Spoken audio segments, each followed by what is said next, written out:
Zema vai privatizar Petrobras e Banco do Brasil e Zé Dirceu se preocupa. Como vamos roubar? Pois é com essa frase de altíssimo impacto que a gente abre a nossa análise de hoje. Se inscrevam no nosso canal para não perder as próximas explicações, porque hoje nós vamos mergulhar de cabeça nos argumentos de um dos debates ideológicos mais intensos e polêmicos da atualidade.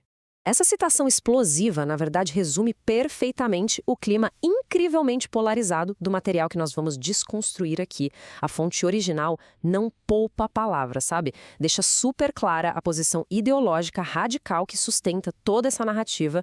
E olha, o nosso objetivo aqui não é, de forma alguma, tomar partido ou dizer quem está certo ou errado, mas sim entender, passo a passo, como essas ideias são construídas e jogadas para o público. E tudo isso nos leva a uma pergunta central. Afinal, qual é a lógica estrutural que sustenta esse desejo por privatizações tão amplas e radicais? O material que a gente está analisando argumenta que as privatizações não são só uma escolha política, mas sim uma urgência econômica. Então, vamos entender o porquê. Seção 1. O embate entre Zema e Dirceu. Toda essa discussão ganhou força por causa de uma troca recente de farpas lá no Twitter entre o governador Romeu Zema e o ex-ministro José Dirceu. A fonte que estamos analisando compra totalmente a ideia do Zema de privatizar gigantes como a Petrobras e o Banco do Brasil. O argumento deles é bem direto. O Estado simplesmente não tem nenhuma justificativa para ser dono de empresa comercial. Ponto. A ideia é que cortar essas estatais pela raiz é o único jeito real de acabar com os privilégios e aquelas ineficiências históricas enraizadas lá em Brasília. Seção 2. A lógica por trás da privatização. É muito interessante observar como o material original redefine o próprio conceito de economia. Eles rejeitam completamente aquela velha ideia de que o sistema econômico serve para recompensar o esforço ou dar algum tipo de prêmio moral. Nada disso. Eles descrevem a economia quase como uma rede neural, uma máquina impessoal mesmo. A função dela? Distribuir recursos que são escassos. Pensa bem, um terreno de frente para o mar é limitado, não tem para todo mundo. A economia, nessa visão, só faz essa alocação matemática sem ligar para as boas intenções de quem quer o terreno. E seguindo essa linha puramente técnica, a fonte coloca os dois setores em um ringue. De um lado, as empresas privadas, que sobrevivem buscando o lucro. Isso obriga essas empresas a agradar o cliente, senão elas quebram. Do outro lado, as empresas estatais. Segundo o argumento, elas são reféns de interesses políticos. Em vez de focar no consumidor, o incentivo real lá dentro é inflar orçamentos e tomar decisões por pura conveniência eleitoral. Tipo segurar o preço da gasolina artificialmente em anos de eleição, sabe? Seção 3. O grande problema dos incentivos.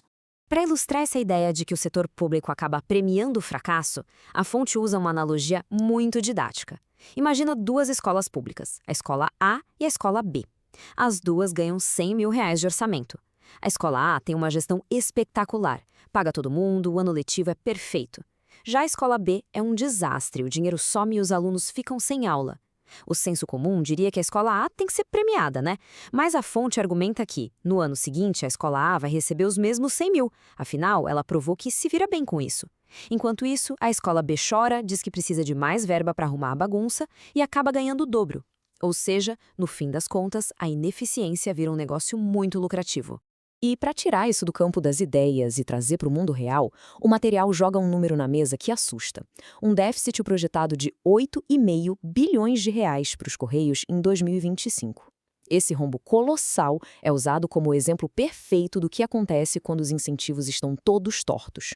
O argumento não é que falta gente competente nos Correios, mas sim que o sistema simplesmente não recompensa quem trabalha direito, gerando prejuízos na casa dos bilhões que, adivinha só, caem direto no colo do contribuinte.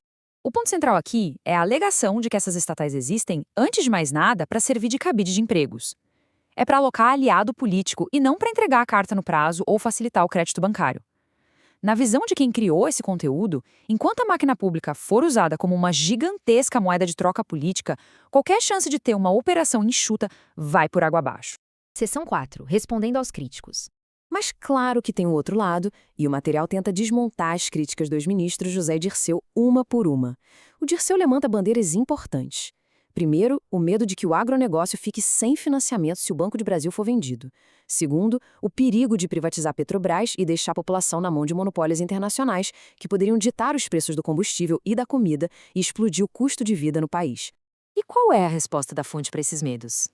É uma solução puramente contratual. A lógica deles é a seguinte: se o governo está tão preocupado em garantir que a encomenda chegue no interior ou que o pequeno agricultor tenha crédito, não precisa ser dono da empresa para isso. O método tem 2 passos. Passo 1, privatiza a estatal. Passo 2, bota cláusulas contratuais inegociáveis na hora da venda. Assim, a empresa que comprar a concessão é obrigada por lei e por contrato a manter esses serviços estratégicos rodando.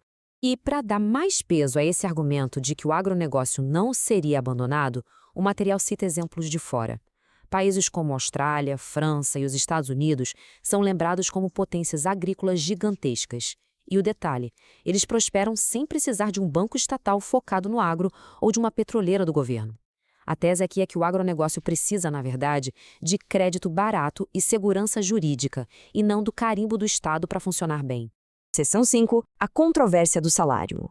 300%. Esse é o tamanho do aumento salarial que o próprio governador Romeu Zema aprovou para ele mesmo. E é óbvio que o José Dirceu usou isso como o prato principal para acusar o Zema de hipocrisia naquele debate no Twitter.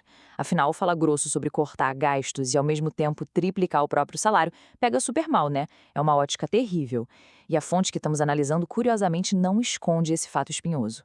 Só que aí entra uma defesa bem técnica para essa atitude impopular. O material explica que o salário do governador é o teto máximo para todo o funcionalismo do Estado. Ou seja, mantendo o próprio salário lá embaixo, o Zema acabava travando a contratação de profissionais de ponta para outras áreas cruciais. A tese é nua e crua. A iniciativa privada paga muito mais por bons gestores. Então, para atrair gente realmente competente para o governo e tentar blindar essa equipe contra esquemas de corrupção, foi estritamente necessário aumentar esse teto, mesmo sabendo do imenso desgaste político da decisão.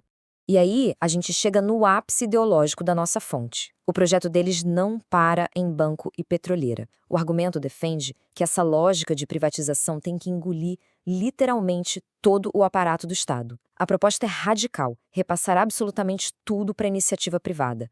O Ministério da Educação, as universidades federais e até o SUS. E o que acontece com a população de baixa renda? O governo pagaria as mensalidades na rede privada através de um sistema de vouchers, em vez de ser o administrador direto de hospitais e escolas.